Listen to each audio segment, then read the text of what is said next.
지점장이 더러운 노인을 쫓으라 했습니다. 그런데 그 노인이 회장님이었을 줄은 누가 알았겠습니까? 그날 점심 무렵 저는 한 사람의 인생이 단 한마디로 바뀔 수 있다는 걸 알게 되었습니다. 그것도 제가 아무 생각 없이 건넨 말 한마디로요.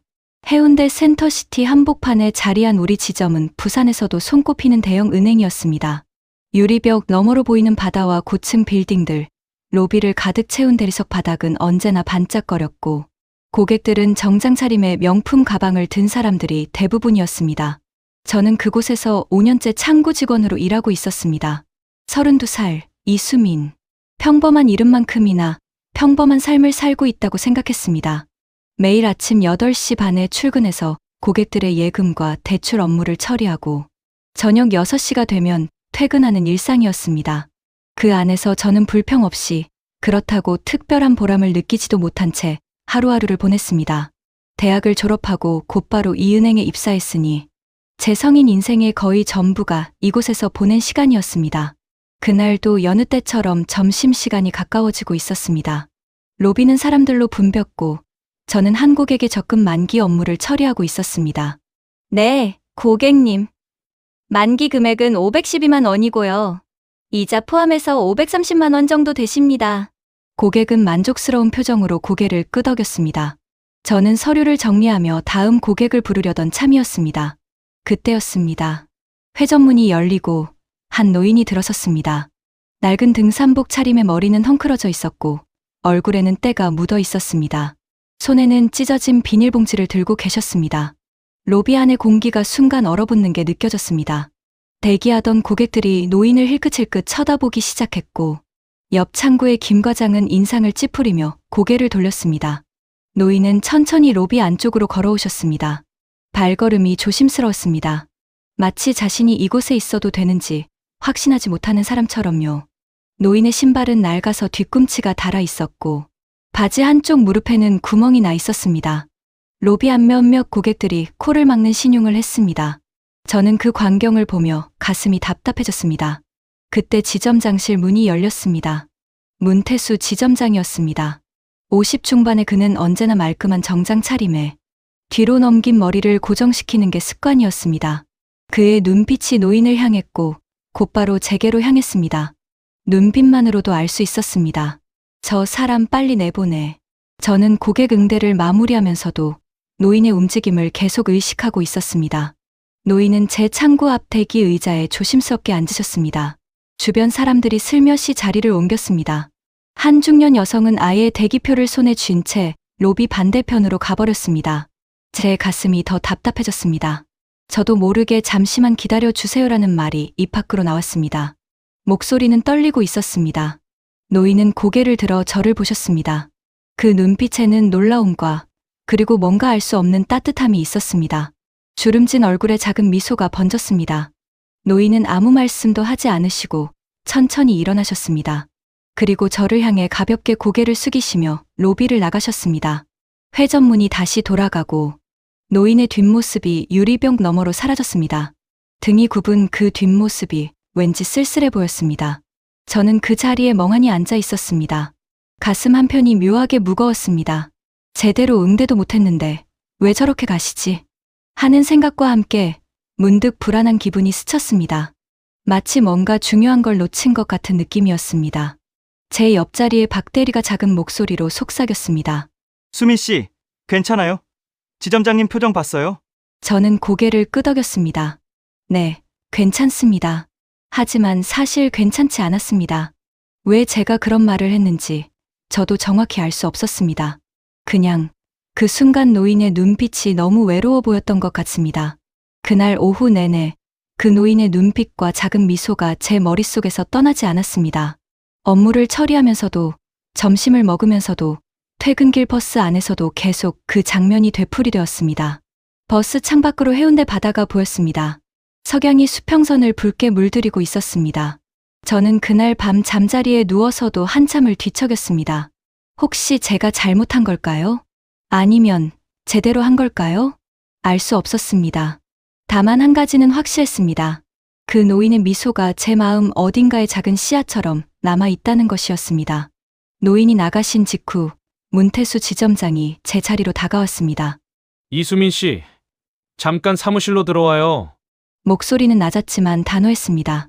저는 가슴이 철렁했습니다. 다른 직원들의 시선이 일제히 저를 향했습니다.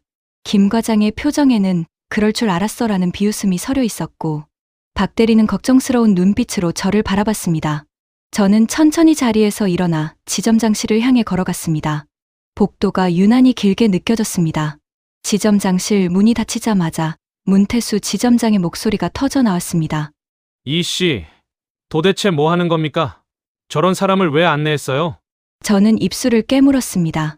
죄송합니다. 그냥 손님이셔서. 손님, 저게 손님처럼 보였습니까? 지점장은 책상을 탁 쳤습니다. 책상 위에 명패가 덜컹거렸습니다. 우리 은행이 어떤 곳인지 알아요?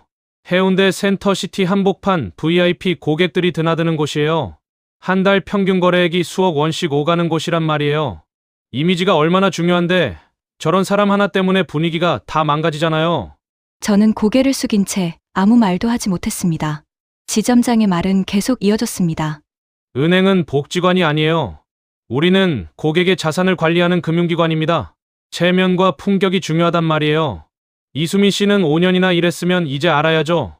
회사가 뭘 원하는지. 아까 로비에 계셨던 고객 중에 김 회장님도 계셨어요.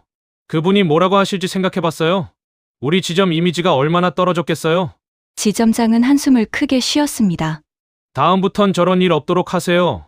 알겠습니까? 네. 저는 간신히 대답하고 사무실을 나왔습니다. 창구로 돌아오는 길, 다른 직원들의 시선이 느껴졌습니다. 동정 어린 눈빛, 안쓰러워하는 표정들이었습니다. 그러나 아무도 말을 걸지 않았습니다. 모두 각자의 업무에 집중하는 척했습니다. 저는 의자에 앉아 컴퓨터 화면을 응시했습니다. 화면 속 숫자들이 흐릿하게 보였습니다. 사람을 도우려 한 게 잘못인가? 저 노인분도 누군가의 아버지, 할아버지일 텐데. 생각이 꼬리를 물었습니다. 하지만 곧 고개를 저었습니다. 아니야. 조직에는 규칙이 있고 지점장 말씀도 틀린 건 아니야. 나 혼자 잘난 척하려 한 거였어. 스스로를 다독이며 마음을 다잡으려 했습니다. 오후 업무는 기계적으로 처리했습니다. 고객들의 얼굴도 목소리도 제대로 들리지 않았습니다. 그저 하나하나 절차를 밟아가며 일을 끝냈습니다. 여기 서명해 주시고요. 네, 감사합니다. 같은 말들을 반복했습니다. 점심시간도 제대로 먹지 못했습니다. 구내 식당에 가서 밥을 뜨긴 했지만 목으로 넘어가지 않았습니다. 김 과장과 다른 직원들이 한 테이블에 앉아 뭔가 수군거리는 모습이 보였습니다. 아마 저에 대한 이야기일 거라는 생각이 들었습니다. 그날 저녁, 퇴근길에 핸드폰을 켰습니다. SNS 알림이 여러 개 떠 있었습니다. 친구들의 단체 채팅방이었습니다. 수민아, 이거 너희 지점 아니야? 링크를 눌러보니 한 커뮤니티 게시글이었습니다. 제목은 해운대 응응은행, 노숙자 쫓아낸 CCTV 포착이었습니다. 가슴이 철렁 내려앉았습니다. 영상을 재생하자 로비 CCTV 화면이 나왔습니다. 노인이 들어오시는 장면, 사람들이 피하는 장면, 그리고 노인이 조용히 나가시는 장면까지 모두 담겨 있었습니다. 누군가 CCTV를 몰래 촬영해서 올린 것 같았습니다. 댓글들이 달리기 시작했습니다. 역시 대한민국은행, 돈 없으면 사람 취급도 안 하네. 저 노인분 얼마나 마음 아프셨을까? 은행 직원들 표정 좀 봐. 사람을 쓰레기 보듯 하네. 이게 2025년 대한민국의 현실이야. 저는 손이 떨렸습니다. 화면을 끄고 싶었지만 계속 스크롤을 내렸습니다. 조회수는 벌써 3만을 넘어가고 있었습니다. 제 얼굴도 영상에 잠깐 나왔습니다. 노인에게 말을 거는 장면이었는데 각도상 제가 뭐라고 말했는지는 들리지 않았습니다. 댓글 중 하나가 눈에 들어왔습니다. 저 여자 직원은 뭐라도 말하는 것 같은데 결국 아무도 도와주지 않았네. 위선이지 뭐. 저는 버스 안에서 눈물이 핑 돌았습니다. 제가 한 말은 아무 소용이 없었던 걸까요? 아니, 오히려 상황을 더 나쁘게 만든 걸까요? 버스가 정류장에 멈출 때마다 사람들이 타고 내렸지만 저는 그저 창밖만 바라보고 있었습니다. 해운대 바다가 어둠 속에서 검게 보였습니다. 집에 도착해서도 한참을 현관문 앞에 서 있었습니다. 문을 열고 들어가기가 두려웠습니다. 혼자 있으면 더 많은 생각이 들 것 같아서요. 다음 날 아침, 출근하자마자 분위기가 심상치 않았습니다. 직원들이 모두 긴장한 표정으로 자리에 앉아 있었고 평소보다 일찍 나온 사람들이 많았습니다. 문태수 지점장은 창백한 얼굴로 전화 통화 중이었습니다. 네. 본부장님, 죄송합니다. 네. 바로 조치하겠습니다. 전화를 끄는 지점장은 직원들을 모두 회의실로 불렀습니다. 어제 일 다들 알고 있죠? 절대 언론이나 외부에 어떤 말도 하지 마세요. 회사 차원에서 대응할 겁니다. 각자 업무에만 집중하고 SNS도 절대 하지 마세요. 이해했죠? 지점장의 목소리는 떨리고 있었습니다. 평소에 자신감 넘치던 모습은 어디에도 없었습니다. 저는 그 순간 깨달았습니다. 이 일이 단순히 넘어갈 문제가 아니라는 것을요. 그리고 제 작은 친절이 혹은 무관심이 이렇게 큰 파장을 일으킬 줄은 상상도 못했습니다. 회의실을 나오며 박 대리가 제 어깨를 가볍게 두드렸습니다. 수민 씨, 너무 자책하지 마요.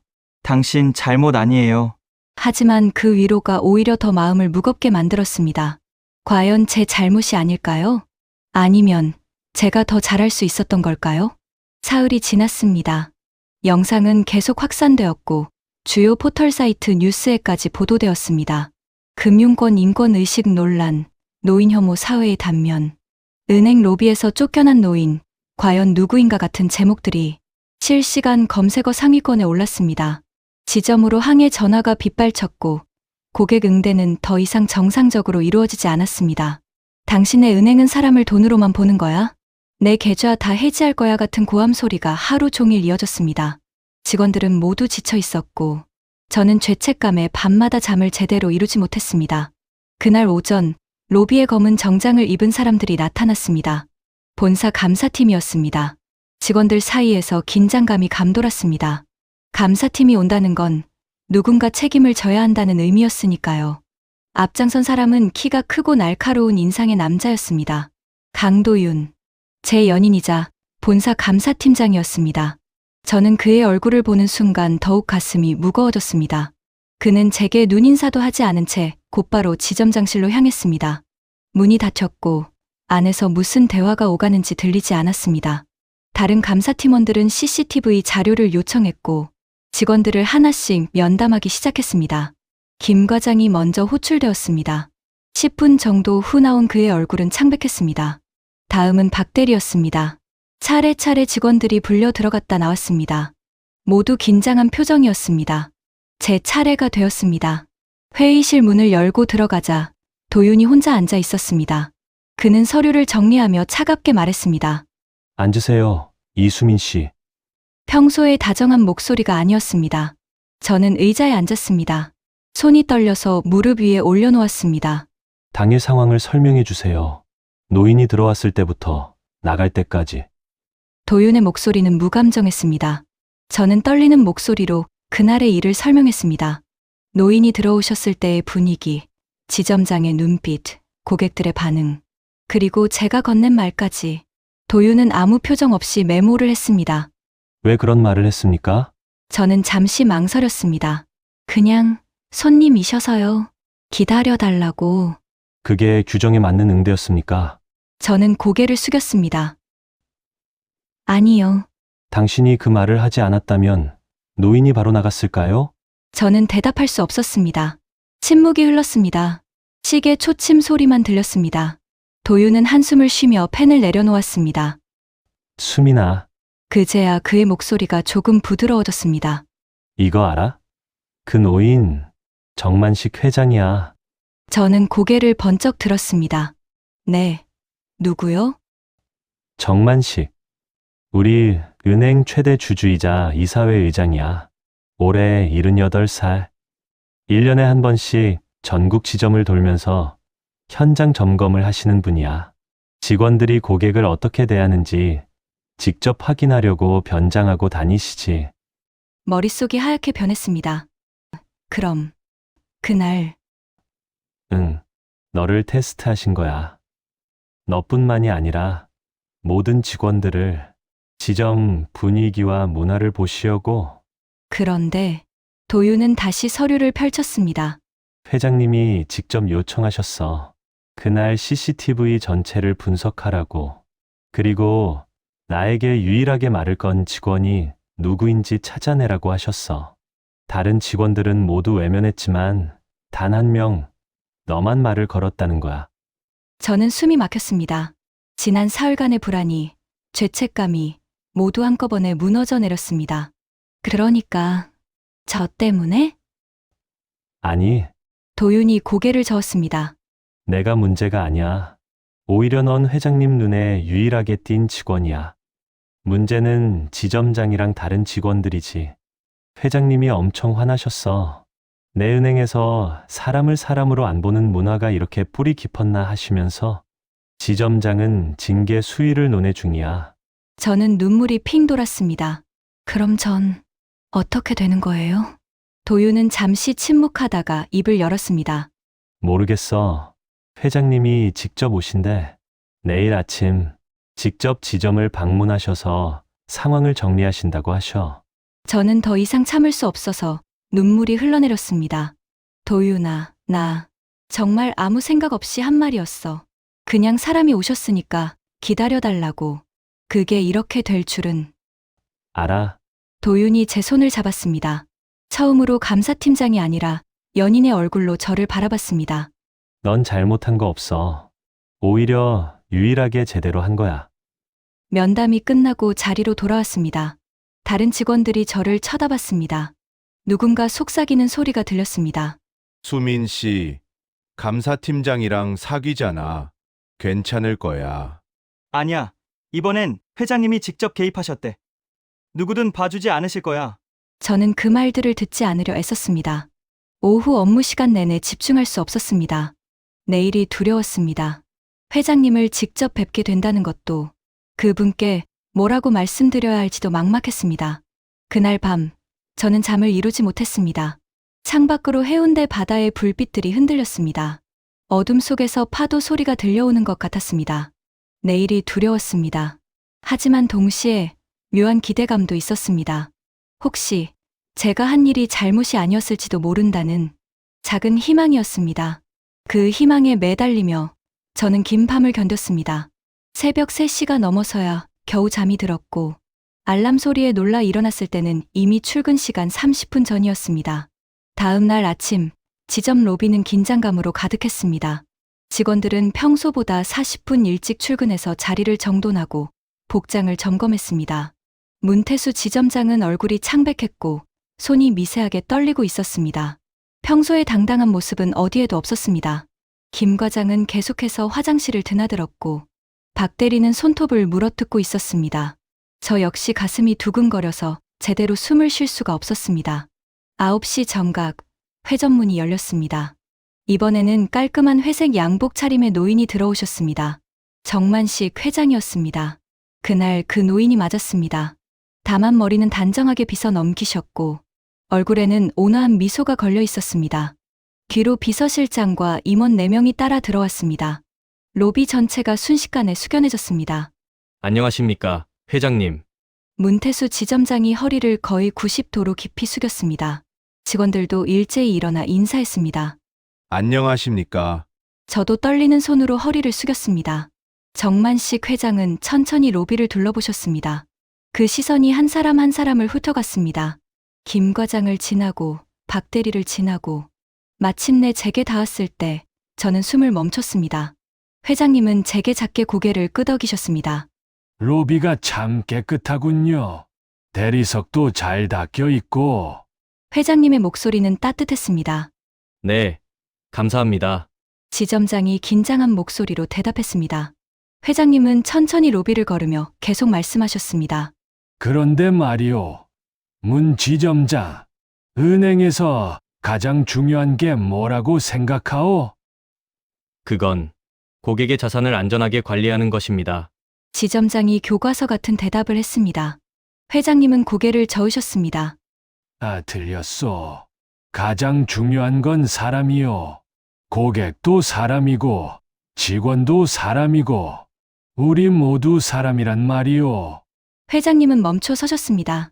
그리고 지점장을 똑바로 바라보셨습니다. 나는 사흘 전 이 로비에 섰었소. 누더기를 걸치고 머리를 헝클고 때를 잔뜩 묻힌 채로 그때 사람들이 나를 어떻게 대했는지 아시오? 지점장은 아무 말도 하지 못했습니다. 얼굴이 흙빛으로 변했습니다. 모두 고개를 돌렸소. 마치 내가 병균 덩어리라도 되는 양피했소. 아무도 말을 걸지 않았소. 단 한 사람을 제외하고. 회장님의 시선이 다시 저를 향했습니다. 이수민 씨, 앞으로 나오시겠소? 저는 다리가 후들거렸지만 천천히 앞으로 나갔습니다. 회장님 앞에 서니 눈물이 날 것 같았습니다. 당신이 그날 나에게 한 말 기억하시오? 네, 잠시만 기다려달라고. 제 목소리는 떨리고 있었습니다. 회장님은 미소를 지으셨습니다. 그 한마디가 나에게 얼마나 큰 의미였는지 아시오? 모두가 외면할 때 단 한 사람이라도 나를 사람으로 봐줬다는 것. 그게 얼마나 고마운 일인지. 회장님은 비서실장에게 손짓하셨습니다. 비서실장이 노트북을 열어 스크린에 연결했습니다. 로비 스크린에 CCTV 영상이 재생되었습니다. 노인이 들어오는 장면, 사람들이 피하는 장면, 그리고 제가 말을 거는 장면이 또렷하게 보였습니다. 회장님이 말씀하셨습니다. 이 영상을 보십시오. 여러분 모두. 이게 우리 은행의 현실이었소. 겉으로는 고급스럽고 품격 있는 척하지만 정작 사람을 사람으로 대하지 못하는 곳. 지점장은 고개를 완전히 숙이고 있었습니다. 다른 직원들도 모두 얼굴이 붉어졌습니다. 회장님은 계속 말씀하셨습니다. 나는 50년 전 이 은행의 창구 직원으로 입사했소. 그때는 정말 어려웠소. 하루 세 끼도 제대로 못 먹던 시절이었지. 하지만 그때 한 손님이 나에게 해준 말이 있소. 청년, 힘내게. 자네는 잘할 거야. 그 말 한마디가 나를 여기까지 오게 했소. 회장님의 목소리가 잠시 떨렸습니다. 그래서 나는 매년 이렇게 돌아다니오. 우리 직원들이 사람을 어떻게 대하는지 보려고. 돈이 많은 사람에게만 친절하고, 가난해 보이는 사람은 내치는 건 아닌지 확인하려고. 회장님은 다시 저를 바라보셨습니다. 이수민 씨, 당신은 그날 규정을 어겼을지도 모르오. 하지만 더 중요한 걸 지켰소. 사람을 사람으로 대하는 마음. 그게 진짜 품격이오. 회장님은 비서실장에게서 봉투를 받아 제게 건네셨습니다. 본사 인사팀 발령장이요. 당신은 이제 VIP 고객 관리팀으로 발령납니다. 거기서 당신의 진심을 더 많은 사람들에게 전해주시오. 저는 봉투를 받으며 눈물을 참을 수 없었습니다. 감사합니다. 회장님은 제 어깨를 가볍게 두드리셨습니다. 고맙소. 아직 우리 은행에 당신 같은 직원이 있어서. 그리고 지점장을 향해 말씀하셨습니다. 문 지점장, 당신은 일주일간 직무 정지요. 그동안 사람에 대해 다시 생각해 보시오. 은행이 돈만 관리하는 곳이 아니라 사람과 사람이 만나는 곳이라는 걸 말이오. 로비에 침묵이 흘렀습니다. 그리고 박 대리가 처음으로 박수를 쳤습니다. 이어 다른 직원들도 하나둘 박수를 치기 시작했습니다. 박수 소리가 로비 전체를 가득 채웠습니다. 저는 그 순간 제가 한 일이 틀리지 않았다는 걸 확신했습니다. 작은 친절이, 단 한마디가 사람의 인생을 바꿀 수 있다는 것을 알게 되었습니다. 일주일이 지났습니다. 저는 본사 VIP 고객 관리팀으로 자리를 옮겼습니다.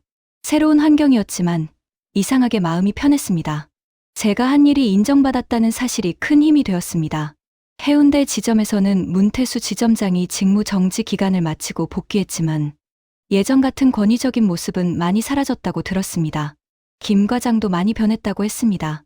고객을 대하는 태도가 훨씬 부드러워졌다고요. 그날 저녁 도윤이 연락을 해왔습니다. 수민아, 오늘 시간 있어? 해운대 바다 좀 걸을래? 저는 흔쾌히 대답했습니다. 좋아. 우리는 해운대 해변에서 만났습니다. 노을이 수평선을 붉게 물들이고 있었습니다. 파도가 백사장을 부드럽게 어루만졌습니다. 우리는 나란히 걸었습니다. 바람이 머리카락을 날렸고 바닷물 냄새가 코끝을 스쳤습니다. 수민아, 도윤이 먼저 말을 꺼냈습니다. 그날 면담하면서 미안했어. 너무 차갑게 대한 것 같아서. 저는 고개를 저었습니다. 아니야. 내가 일을 하는 거였잖아. 이해해. 그래도 내가 얼마나 힘들었을지 알면서도 공적으로 대해야 해서 마음이 아팠어. 도윤의 목소리에 미안함이 묻어났습니다. 저는 그의 손을 잡았습니다. 괜찮아. 오히려 너 때문에 진실을 알게 됐잖아. 우리는 잠시 침묵하며 걸었습니다. 해변에는 산책하는 사람들, 조깅하는 사람들, 그리고 우리처럼 손을 잡고 걷는 연인들이 있었습니다. 모두 각자의 삶을 살아가고 있었습니다. 도윤이 다시 입을 열었습니다. 그날 왜 그 말을 했어? 잠시만 기다려달라고? 저는 잠시 생각했습니다. 그날의 일이 떠올랐습니다. 노인의 외로운 눈빛, 조심스러운 발걸음, 그리고 주변 사람들의 차가운 시선들이요. 글쎄, 정확히는 모르겠어.